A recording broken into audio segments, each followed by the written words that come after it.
Hey, it's Sherry. Welcome back to my channel, Canterbury Cottage.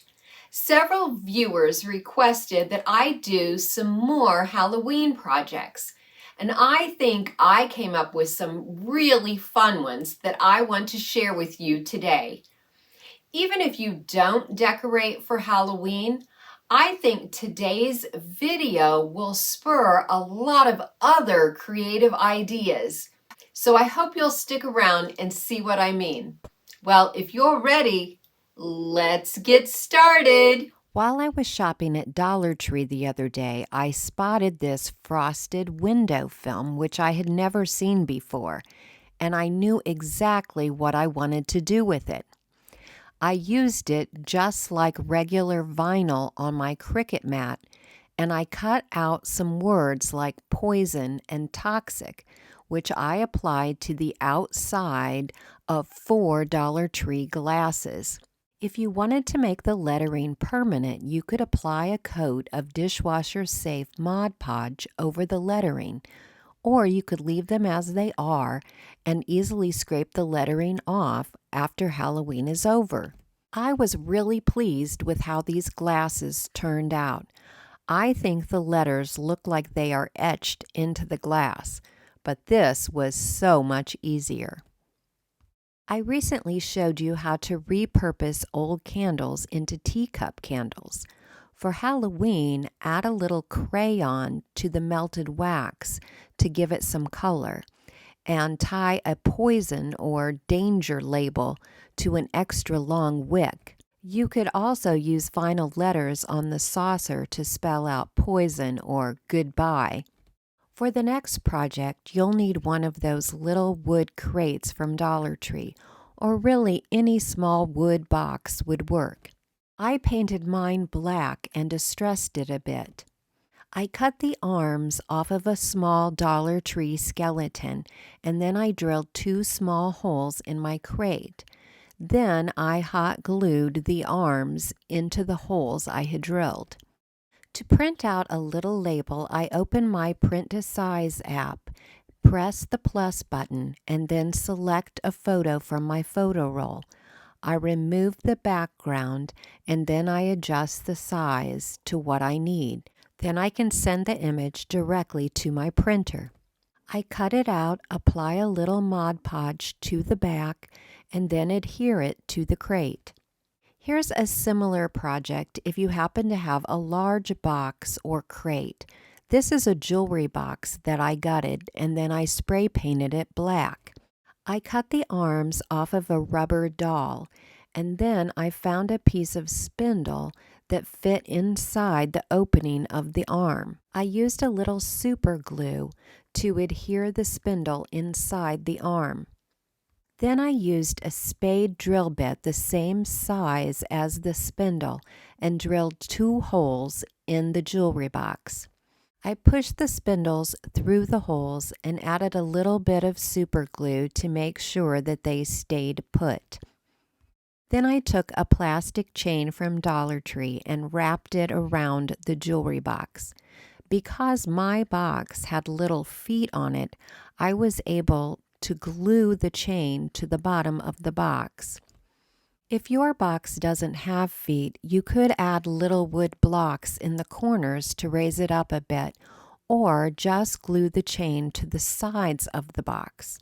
I decided to hot glue a little padlock over the latch of the jewelry box, and I printed out another label which I adhered with Mod Podge. Then I used a little sandpaper to scuff up the box and make it look aged. I know these projects aren't for everyone, but for those of you who love to decorate for Halloween, I wanted to give you some ideas that were pretty cheap and easy to replicate. A viewer recently requested that I make a Halloween wreath, and so I decided to see if I could make one for under $5. I picked up a cheap twig wreath at Goodwill, and then I spray painted it black. I bought a bag of spider webbing at Dollar Tree, and I spread a piece out over about 1/3 of the wreath. It is really stretchy and sticky, much like a real spider web. I added a skeleton from Dollar Tree. I like the ones that come with clothes, even though I took his clothes off. The spider webbing comes with a few spiders, so I put one in the spider webbing and one in the skeleton's eye. I printed out an image of a vintage headstone, which I cut out and then used glue stick to attach to a piece of cardboard. I cut out the cardboard and then, using hot glue, I attached a tiny dowel rod or craft stick to the cardboard. Then I stuck it in the wreath. I made a bow which I wired onto the wreath. Actually, everything on the wreath is loosely attached. I didn't hot glue anything, so I could easily change out the wreath in the future if I wanted to. As a final touch, I stretched out a piece of the spider webbing, and I did hot glue a spider to the end of it so that it would be dangling below the wreath. I also took an old bird that I had and spray painted it black, and then I cut a slit in the bottom of the styrofoam so that the bird would sit snugly on top of the cardboard headstone. Some Halloween wreaths have so much going on that you don't even know what to look at. I like that this wreath is very simple and just the right amount of spooky. If you've seen my patio makeover video, then you'll recognize this doll head. I thought it was time to bring her inside and use her for a different project.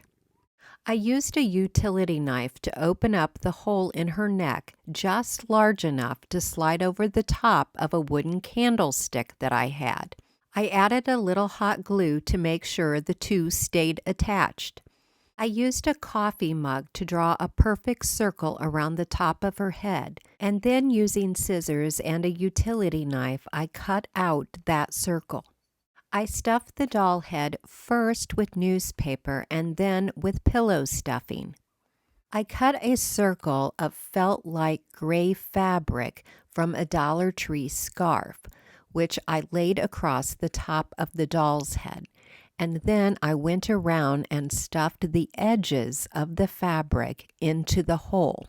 Then I went all the way around the head, applying hot glue to the felt just below the level of the hole.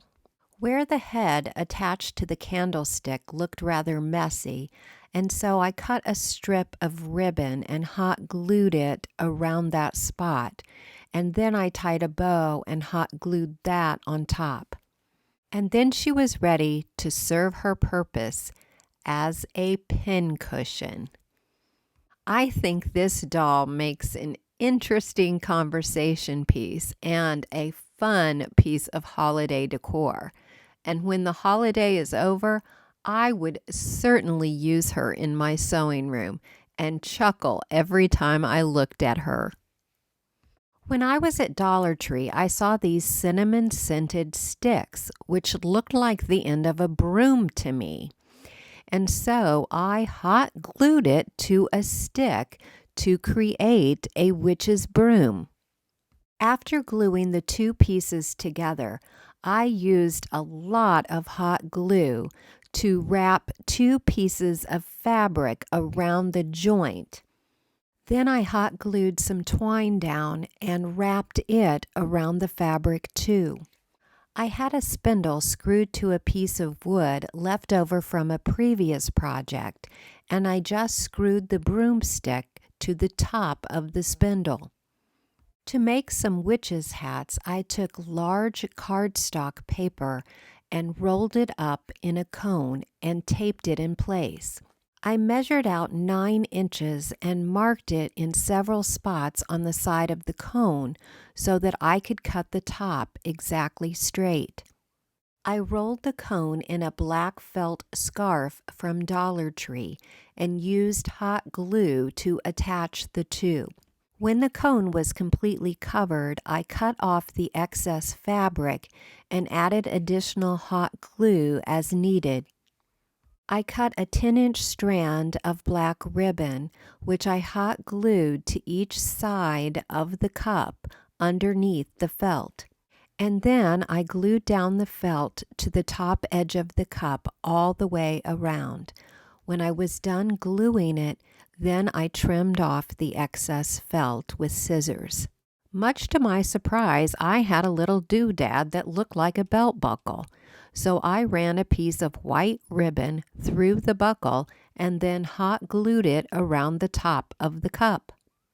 To create a brim for the witch's hat, I cut a large circle out of black cardstock, and then I traced around the base of the hat in the center of that black circle.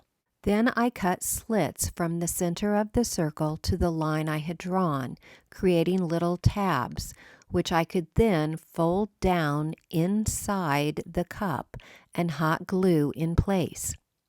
I decided I wanted to make a little sign to hang in between my two witches' hats, so I found an old plaque and sanded off the image.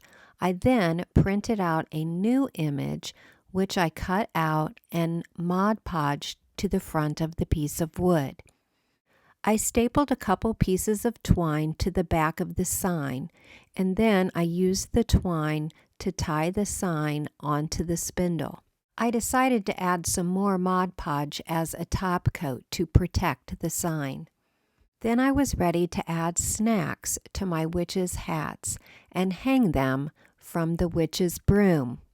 The hats were kind of a pain to make, so you might just want to make the broom stand and then buy little buckets to hang from it instead. Here's an easy project using a pair of Dollar Tree eyeglasses. Measure the lenses of your glasses and then print out images of eyes, spooky or regular. Trace around the lens so that you can get the exact shape and size, and then cut that out with scissors. Apply a light coat of Mod Podge to the inside of the lens and the top of the image, and then apply the image to the lens. Let the Mod Podge dry, and then cut off any excess paper around the edges. You can also apply Mod Podge to the back of the image to seal it. I decided to take off the nose rest to give my glasses a more vintage appearance.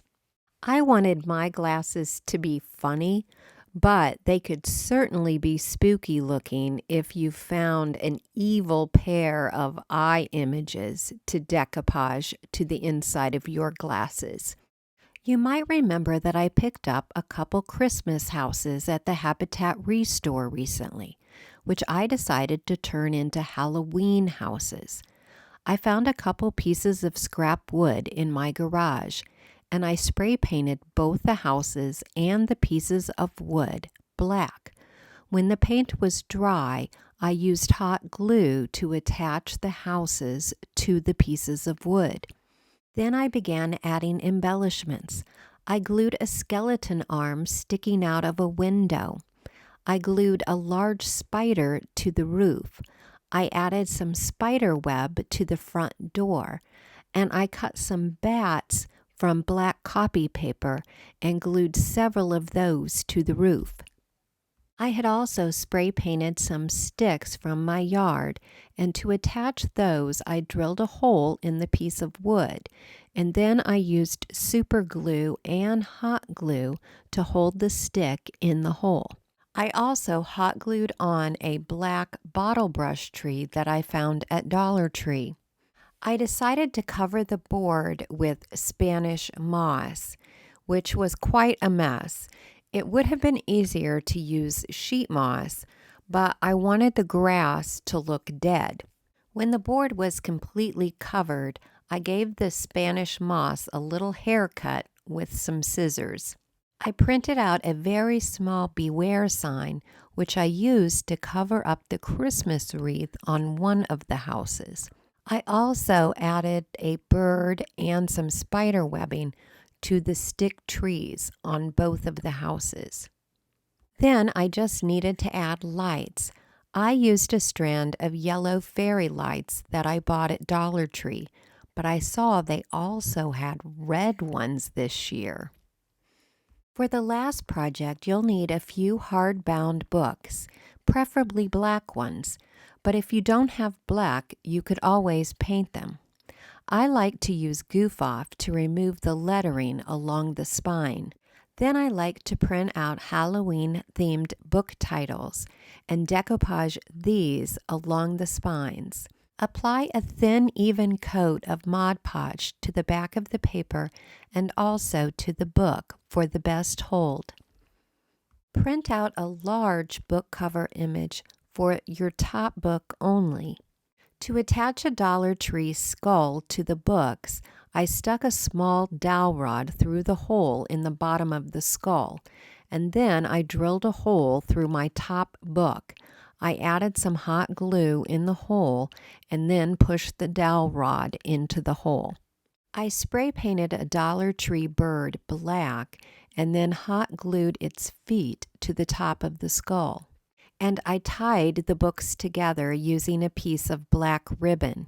I found a little candle stand that I wanted to add. I took it outside and pounded off the feet so that it would more easily attach to the stack of books. I just drilled a hole in the center and then screwed it into the top book. Having an open flame atop a stack of books is probably not the best idea. If you're actually going to use your candle, I would suggest that you use a battery-operated one. Well, I hope you enjoyed today's video. I sure enjoyed making it. And I hope you got some good ideas for projects to try on your own. As always, thank you so very much for watching. Until next Tuesday, bye-bye for now.